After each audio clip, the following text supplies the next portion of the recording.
Taqiyah itu menampakkan kekufuran, menyembunyikan keimanan. Jangan dibalik, karena kalau dibalik bukan taqiyah. Menampakkan keimanan, menyembunyikan kekufuran, itu bukan taqiyah namanya.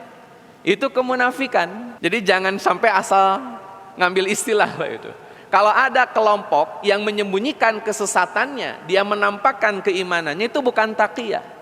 Itu munafik namanya. Sama seperti kasus di zaman Nabi SAW, di mana Abdullah bin Ubay bin Salul menampakkan keimanannya dan menyembunyikan kekufurannya. Itu Abdullah bin Ubay bin Salul. Makanya disebut munafik. Jadi jangan sampai tertukar, karena istilah taqiyah istilah agama, dan itu benar. Menampakkan kekufuran dan menyembunyikan keimanan untuk menjaga jiwa dari gangguan atau dari serangan atau dari pembunuhan atau dari intimidasi, dan itu sah.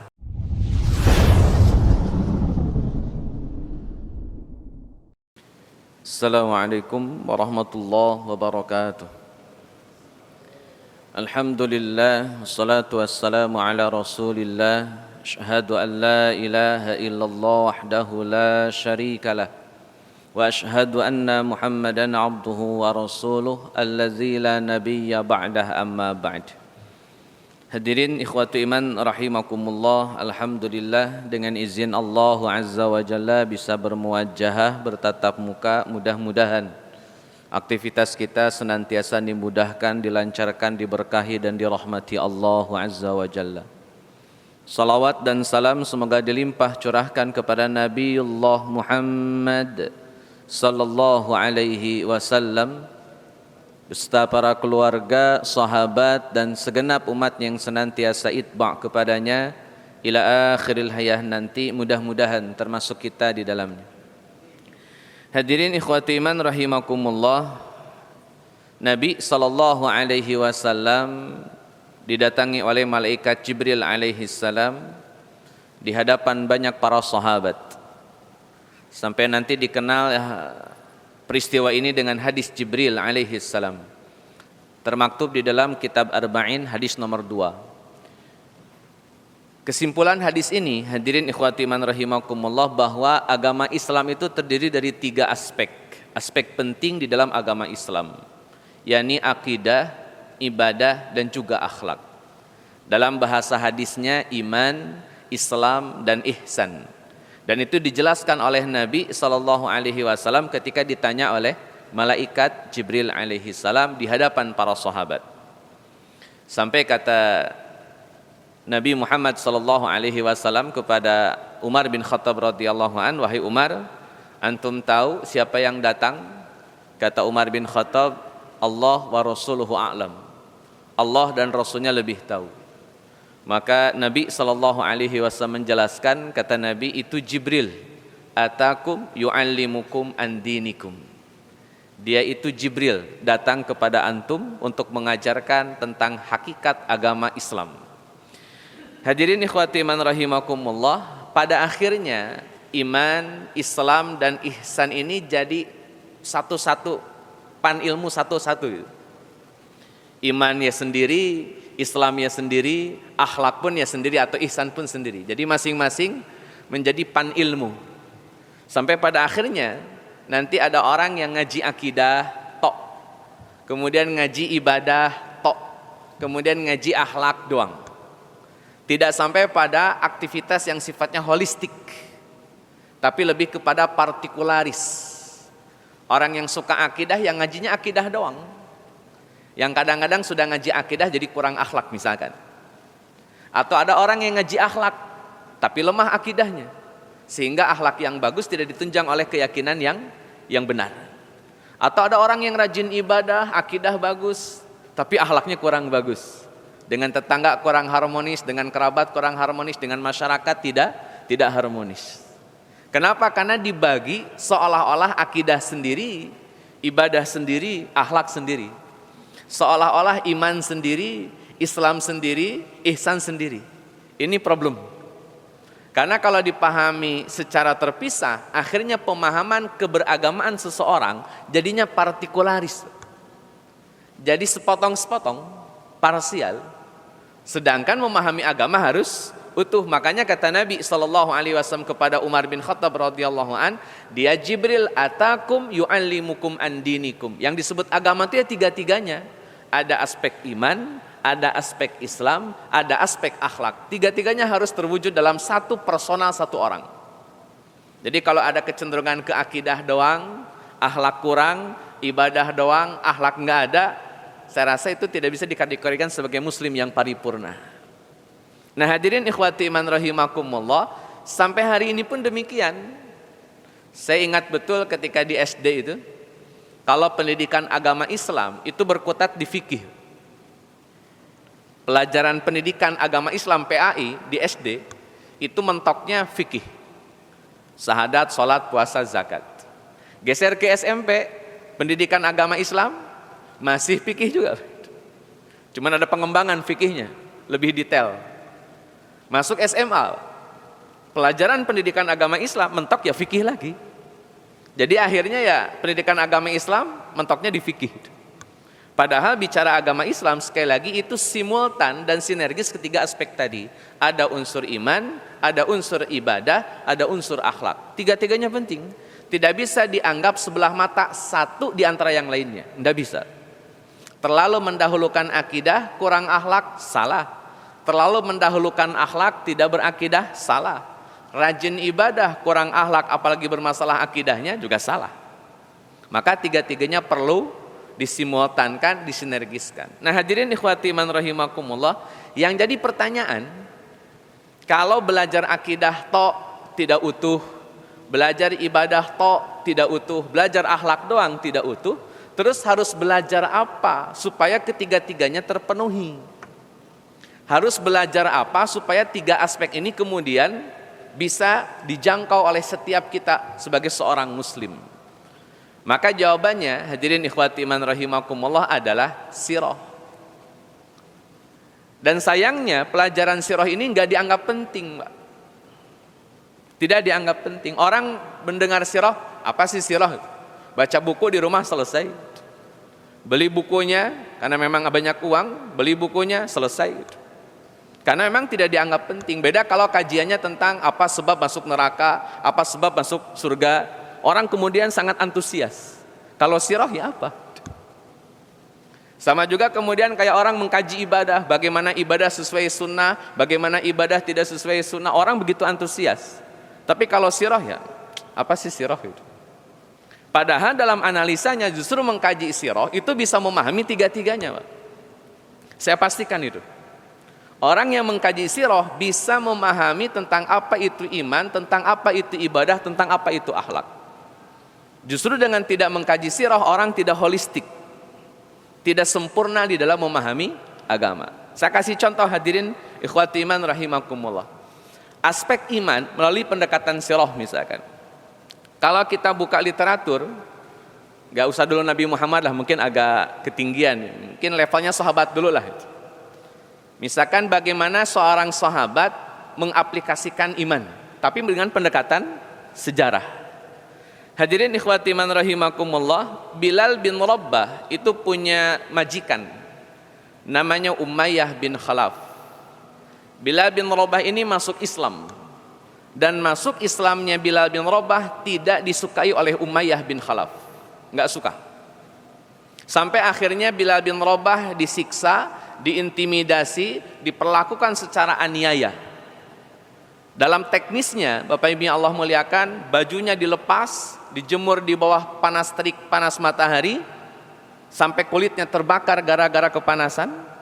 Belum puas Umayyah bin Khalaf, dia ambil batu besar, dia himpitkan ke badannya Bilal bin Rabah. Masih belum puas, saat itu Bilal bin Rabah sudah sesek napas. Masih belum puas, akhirnya Umayyah bin Khalaf mengambil cambuk, dan sepanjang waktu Bilal bin Rabah dicambuk oleh Umayyah bin Khalaf. Dicambuk. Sampai kata Umayyah bin Khalaf, katakan demi Lata dan Uzza. Hadirin ikhwati man rahimakumullah, jawaban Bilal bin Rabah, ahad, ahad, ahad. Cerita ini populer, Pak. Setiap orang pasti mengenal cerita ini. Yang jadi pertanyaan adalah, saat mendengar cerita ini, apa yang kemudian bisa diambil pelajaran? bahwa seseorang yang beriman, apapun resikonya, dia harus menampakkan keimanannya. Apapun resikonya. Jika ini benar, diyakini sebagai sebuah kebenaran, katakan benar. Apapun resikonya. Karena Bilal bin Rabah ketika memelihara imannya, dia siap menanggung resiko terbesar, resiko terpahit ketika dia punya keimanan. Dengan kalimat ahad, ahad, ahad. Jadi pada akhirnya pelajaran bagi kita, Bapak Ibu yang Allah muliakan, sehebat apa kita kemudian menjaga keimanan kita? Seberani apa kita kemudian menjaga keimanan kita?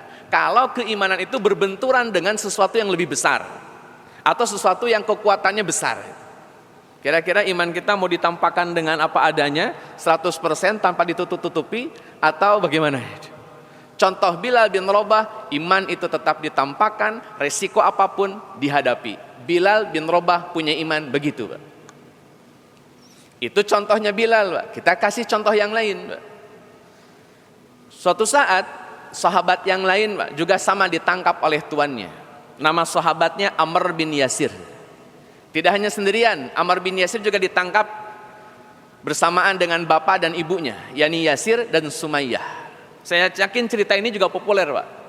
Saya singkat saja, Sumayyah meregang nyawa, menjadi syuhada pertama. Yasir juga syuhada, syahid, dibunuh oleh majikan yang bernama Abu Hudzaifah bin Mughirah. Itu tuannya Yasir dan juga Amr bin Yasir. Sumayyah meninggal, Yasir meninggal, tinggal Amr bin Yasir. Amr bin Yasir ditanya oleh Abu Hudzaifah bin Mughirah. Kata Abu Hudzaifah, ente mau menyatakan Lata dan Uzza murtad atau tetap bertahan dengan agama Muhammad sallallahu alaihi wasallam? Bertahan dengan agama Muhammad, nasib ente enggak jauh beda dengan ibu dan bapak ente. Mati. Atau memang mau murtad, katakan demi Lata dan Uzza, bilang keluar dari agama Muhammad sallallahu alaihi wasallam. Hadirin ikhwati man rahimakumullah, yang dipilih oleh Amr bin Yasir yang mana, Pak? Tetap menampakkan iman atau pura-pura kafir? Dalam kasus Amr bin Yasir, Pak, dia katakan demi Lata dan Uzza. Dia sembunyikan imannya, dia tampakkan kekufuran di hadapan Abu Umayyah bin Mughirah. Abu Hudzaifah bin Mughirah. Dia tampakkan kekufuran, dia sembunyikan iman. Dalam bahasa agama disebut taqiyah. Saya ulang, Pak. Menampakkan kekufuran, menampakkan kekafiran, menyembunyikan keimanan, dalam bahasa agama disebut taqiyah. Dan itu boleh. Lebih detailnya silakan dibuka di surat An-Nahl, surat ke-16 ayat 106, Mbak. Ayat 106 kata Allah Azza wa Jalla bahwa orang yang murtad, man kafara billahi ba'da imani, orang yang kafir kepada Allah setelah imannya, itu dihukum berat hukumannya, murtad namanya. Bahkan dalam literatur fikih bisa jadi hukumannya mati kan begitu kalau murtad. Lanjutan ayatnya, kecuali illa man ukriha, kecuali orang yang dipaksa. Sedangkan wa qalbuhu mutmainnum bil iman, sedangkan hatinya tetap komit dengan keimanan, maka itu tidak jadi masalah. Lisan boleh mengatakan kekufuran, asal hatinya tetap beriman, tidak akan dimintai pertanggungjawaban, dimaafkan. Itu kasus Amr bin Yasir, menampakkan kekufuran demi menjaga imannya, sah, dan itu pun benar. Makanya disebut dengan taqiyah. Nah, ini sekaligus saya koreksi, Pak. Taqiyah itu menampakkan kekufuran, menyembunyikan keimanan. Jangan dibalik, karena kalau dibalik bukan taqiyah. Menampakkan keimanan, menyembunyikan kekufuran, itu bukan taqiyah namanya. Itu kemunafikan. Jadi jangan sampai asal ngambil istilah, Pak, itu. Kalau ada kelompok yang menyembunyikan kesesatannya, dia menampakkan keimanannya, itu bukan taqiyah, itu munafik namanya. Sama seperti kasus di zaman Nabi Shallallahu Alaihi Wasallam, di mana Abdullah bin Ubay bin Salul menampakkan kekufurannya dan menampakkan keimanannya dan menyembunyikan kekufurannya. Itu Abdullah bin Ubay bin Salul. Makanya disebut munafik. Jadi jangan sampai tertukar, karena istilah taqiyah istilah agama dan itu benar. Menampakkan kekufuran dan menyembunyikan keimanan untuk menjaga jiwa dari gangguan atau dari serangan atau dari pembunuhan atau dari intimidasi, dan itu sah. Pertanyaannya Bapak Ibu yang Allah muliakan, kaitan menjaga iman mau cara Bilal atau cara Ammar bin Yasir? Kalau cara Bilal menampakkan kebenaran apapun resikonya, bodoh amat resikonya apa, mati sekalipun enggak takut, itu Bilal. Atau gaya Ammar bin Yasir, Duh, kalau mati mana bini masih cakep, anak masih kecil, bisnis belum jalan lancar ini kalau mati ninggalin utang banyak, repot nih. Akhirnya pura-pura kafir dah, yang penting bisa hidup. Itu cara Ammar bin Yasir. Kira-kira mau pilih cara yang mana? Bilal atau Ammar bin Yasir? Dua-duanya sah, dua-duanya ada kok riwayatnya. Itu cara memahami iman melalui pendekatan sejarah begitu, Pak. Supaya clear, Pak. Ada iman modelnya Bilal, ada iman modelnya Ammar bin Yasir. Jadi kalau kita ketemu orang, ada orang yang frontal, pokoknya berani melawan yang batil. A bilang A, B bilang B, berani. Bilal nih. Ada juga yang nggak setuju tapi diem, karena mungkin punya banyak kekhawatiran, punya banyak ketakutan. Itu pun ada. Seperti Ammar bin Yasir. Dua-duanya sah, tidak disalahkan oleh Nabi Shallallahu Alaihi Wasallam. Tapi kalau pertanyaannya mana yang lebih utama, itu mungkin bisa didiskusikan lebih lanjut. Mana yang lebih utama nih? Menyatakan yang hak tanpa tadeng aling-aling atau menampakkan kekufuran untuk menjaga kualitas imannya. Monggo itu diatur-atur, itu nanti didiskusikan lebih lanjut. Tapi intinya memahami sejarah, memahami iman melalui pendekatan sejarah, gitu caranya. Supaya kita tahu, oh ternyata memahami iman pun bisa melalui pendekatan sejarah. Bahkan dengan memahami sejarah, kita ketemu perkara-perkara yang berkaitan dengan keimanan. Itu faktanya. Jadi nggak harus ngaji akidah mulu, nggak harus ngaji iman mulu gitu. Ngaji sejarah pun ketemu iman di dalamnya. Allah a'lam bishawab. Yang kedua, Pak, dengan pendekatan sejarah kita bertemu tentang beberapa aktivitas ibadah di zaman sahabat. Ini bentuk untuk ibadah di zaman sahabat. Yang pertama, ada orang yang ibadahnya itu nyari yang wajib-wajib saja, nggak mau ngerjain yang sunnah. Dalam sebuah komentar hadis Nabi SAW, ada sahabat, ya Rasulullah, saya beriman, saya sholat, saya puasa, saya zakat, segitu doang, udah. Kira-kira saya masuk surga kagak? Kata Nabi, dakhala jannah. Jadi ada orang yang beribadah hanya mengejar yang wajib, dan itu pun sah. Jangan sampai kita punya pemahaman atau underestimate terhadap orang yang gak mau mengamalkan yang sunnah. Gak mau ba'diyah, gak mau qobliyah, imannya biasa aja,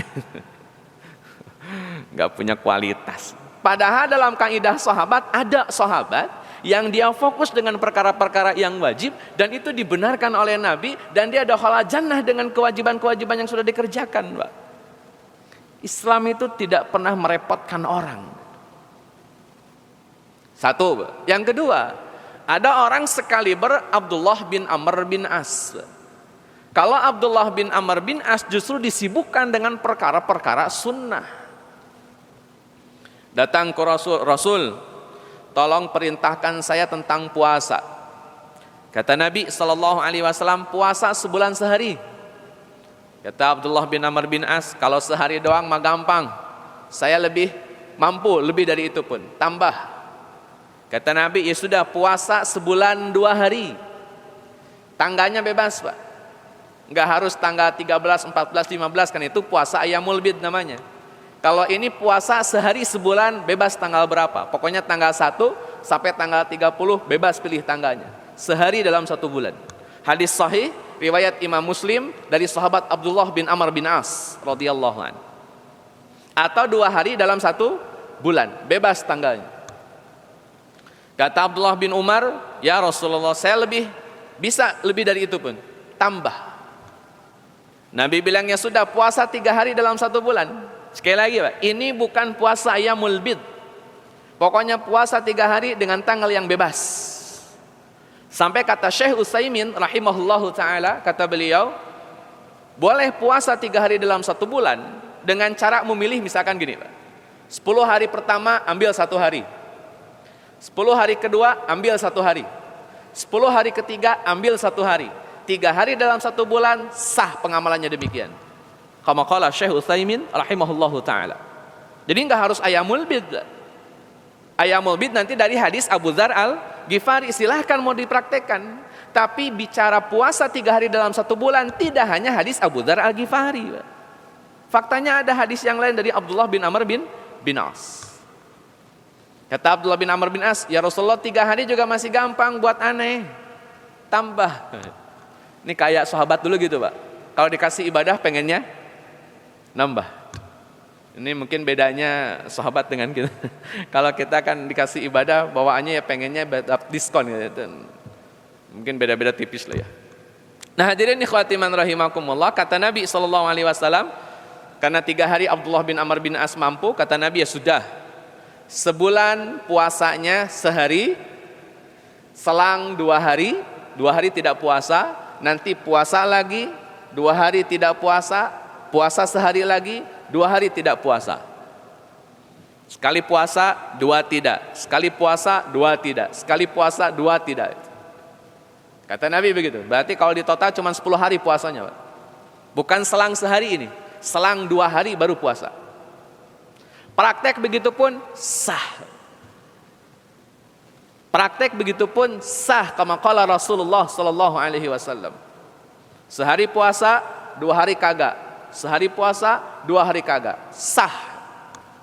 Dan itu bukan puasa Daud. Kata Abdullah bin Amr bin As, ya Rasulullah, puasa model gitu masih gampang buat aneh. Tambah. Kata Nabi sallallahu alaihi wasallam, sudah, puasa sehari, kagak sehari. Puasa lagi, kagak lagi, selang sehari. Yang kita kenal dengan puasa Nabi Daud alaihi salam. Pilihannya banyak Pak. Mau yang cukup yang wajib saja, toh dakhala jannah juga. Atau yang dengan amalan-amalan sunnah seperti Abdullah bin Amr bin As, sampai pada kualifikasi extraordinary mengamalkan amalan sunnah kayak Abdullah bin Amr bin As. Itu model ibadah sahabat. Mau cara yang mana boleh diambil kok Pak. Abdullah bin Amr bin As yang sibuk dengan amalan sunnah, nanti dapat reward tambahan Pak, jadi wali Allah gitu. Jadi kalau orang hidup dengan amalan-amalan yang sunnah, tidak hanya yang wajib, dia berhak jadi walinya Allah. Itu diantara kelebihan. Tapi intinya mau ibadah yang wajib saja atau ibadah plus yang sunnah-sunnah, dua-duanya sah. Atau cara yang ketiga Pak, dan ini cara yang lebih mudah. Hadirin ikhwati man rahimakumullah, Nabi SAW lagi kumpul dengan para sahabat. Kata Nabi, bentar lagi bakal lewat laki-laki penghuni surga. Tungguin, liatin siapa orangnya. Laki-laki penghuni surga. Sahabat pada antusias Pak. Mereka menanti-nanti siapakah orang yang lewat yang dimaksud oleh Nabi SAW. Lagi anteng nungguin, datanglah seorang yang sepuh dari kalangan Ansar. Wajahnya meneteskan air bekas wudu, sendalnya ditenteng. Kemudian masuk, lewatin Nabi SAW. Sahabat lihat, oh ini orang. Sekali, besoknya kata Nabi, bentar lagi, besoknya nih Pak, akan lewat laki-laki penghuni surga. Sahabat masih antusias Pak nungguin. Ternyata orang yang sama lewat lagi. Besok paginya Pak, berarti sudah hari yang ketiga, kata Nabi, bakal lewat laki-laki penghuni surga. Orang yang sama masih lewat. Abdullah bin Amr bin As Pak, tadi saya sudah sampaikan, ini orang paling extraordinary dalam amalan sunnah. Di majelis itu dia hadir. Di majelis itu beliau hadir. Tapi dengar dari Nabi, laki-laki penghuni surga, kok namanya nggak disebut-sebut. Padahal ahli melakukan amal sunnah. Loh kok orang yang dimaksud jaminan surga malah bukan Abdullah bin Amr bin As. Wah ini pasti amalannya spesial nih orang. Pasti amalan sunnahnya lebih banyak nih. Setidaknya itulah asumsinya Abdullah bin Amr bin As. Hadirin ikhwati man rahimakumullah, rasa penasaran Abdullah bin Amr bin As memuncak, Pak. Suatu saat dia datangi itu orang tua.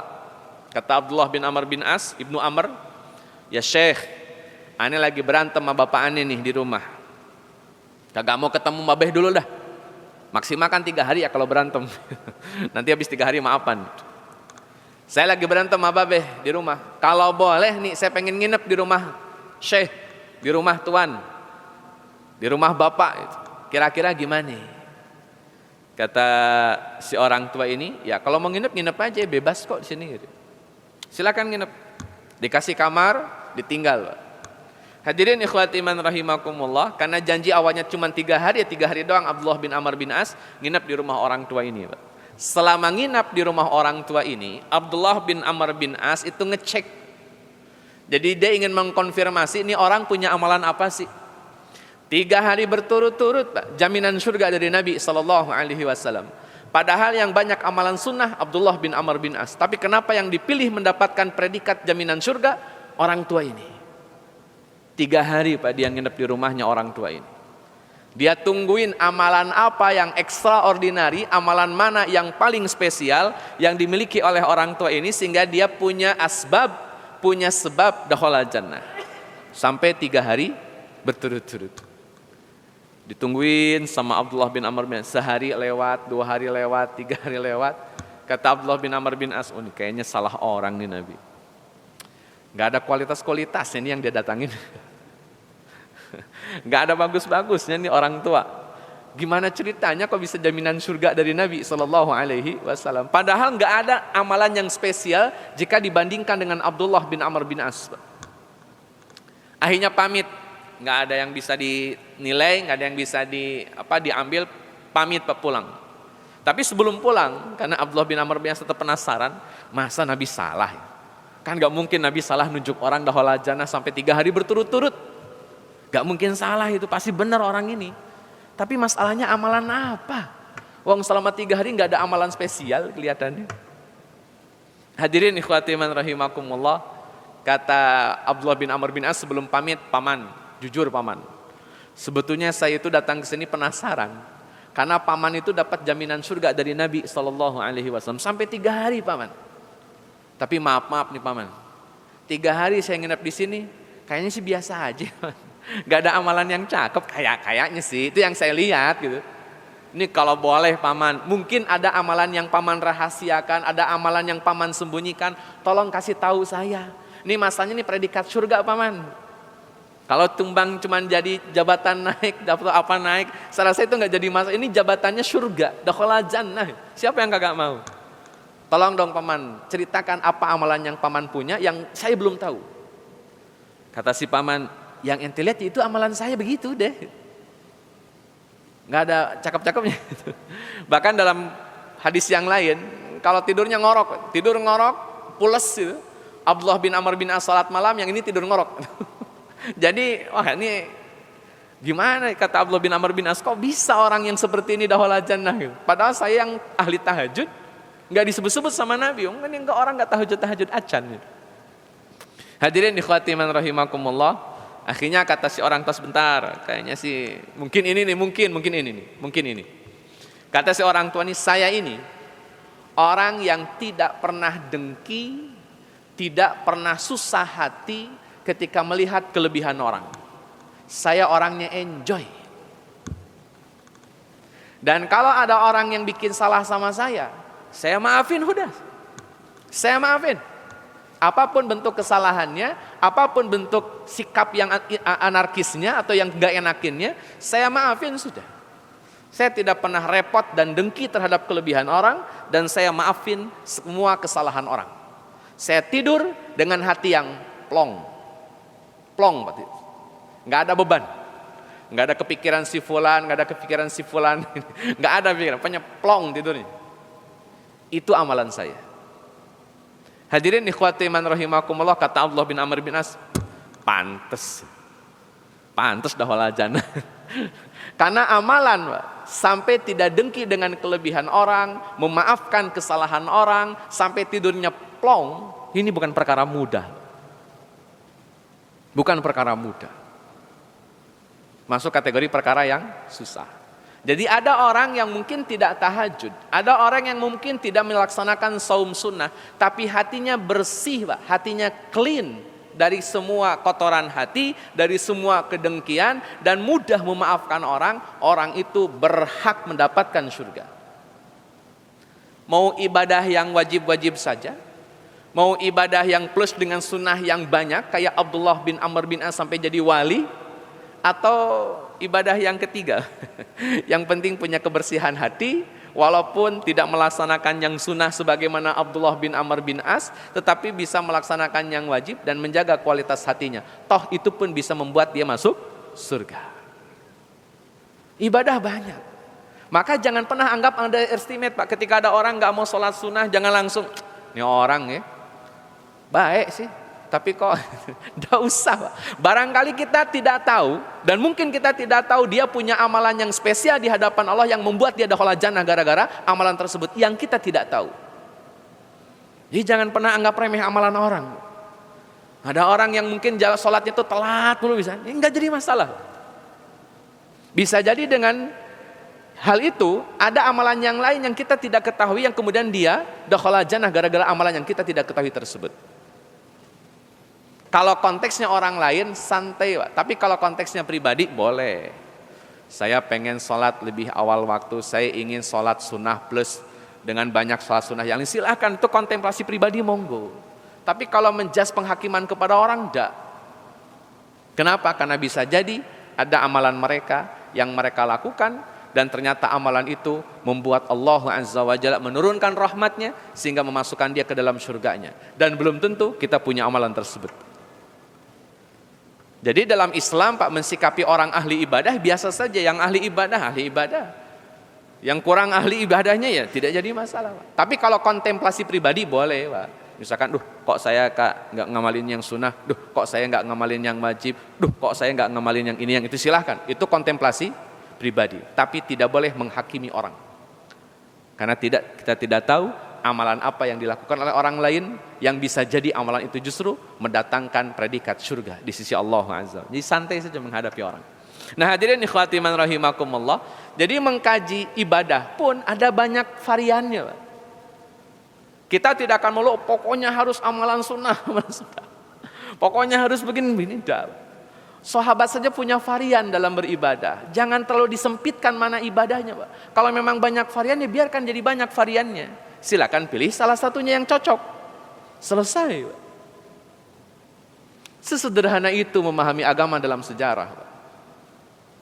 Hadirin ikhwati man rahimakumullah, tapi bukan berarti yang rajin ibadah, yang rajin amalan sunnah kemudian jadi tidak bagus. Enggak ke situ kesimpulannya. Itu tetap bagus.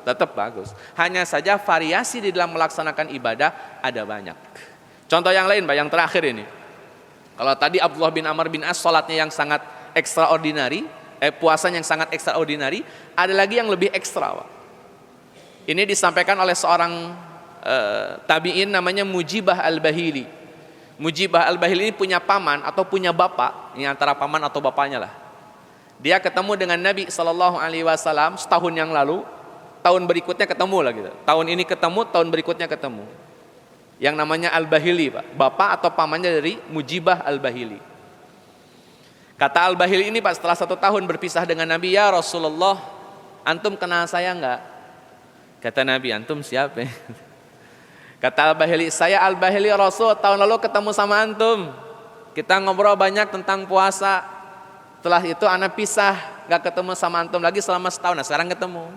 Kata Nabi, Pak, al-Bahili, kenapa muka antum kok lebih pucat?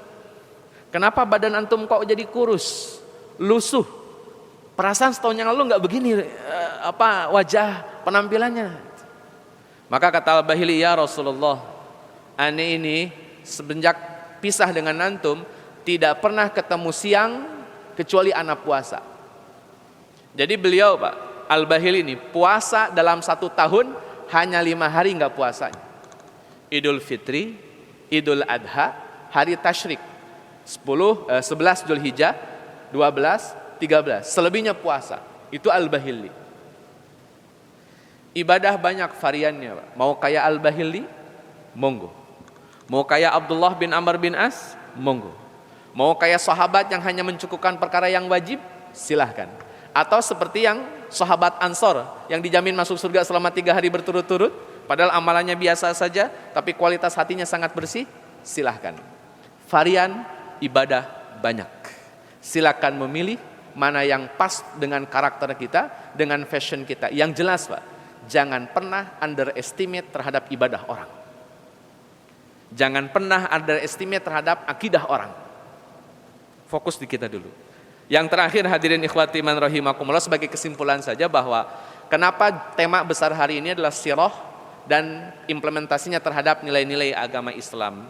Karena mengkaji sirah dalam kacamata saya bisa ketemu pembahasan iman, bisa ketemu pembahasan Islam, dan bisa ketemu pembahasan akhlak dengan mengkaji sirah. Orang kalau ngaji akidah, di akidah mentok Pak. Dan saya sayangkan kadang-kadang orang terlalu ngaji akidah, akhirnya akhlaknya kurang kemudian dikaji. Sehingga ada orang yang berakidah tapi akhlaknya kurang bagus. Atau ada orang yang rajin ibadah karena fikihnya sangat kuat, tetapi rajin ibadah, akhlaknya kurang bagus. Maka mengkaji sirah, iman dipelajari, ibadah dipelajari, akhlak dipelajari. Kenapa? Karena kita sadar Pak, bahwa orang yang paling paham tentang Quran Sunnah, orang yang paling paham tentang agama Islam adalah Nabi Muhammad sallallahu alaihi wasallam. Hanya Nabi Muhammad orang yang mampu mengamalkan seluruh syariat Islam dalam kehidupan sehari-harinya. Mengkaji tentang Nabi Muhammad berarti sedang mengkaji bagaimana praktek syariat Islam secara detail yang telah dipraktekkan oleh Nabi sallallahu alaihi wasallam. Karena Nabi orang yang paling paham Islam, maka mengkaji Nabi sama dengan mengkaji Islam. Maka hadirin ikhwati man rahimakumullah, jangan anggap remeh sirah.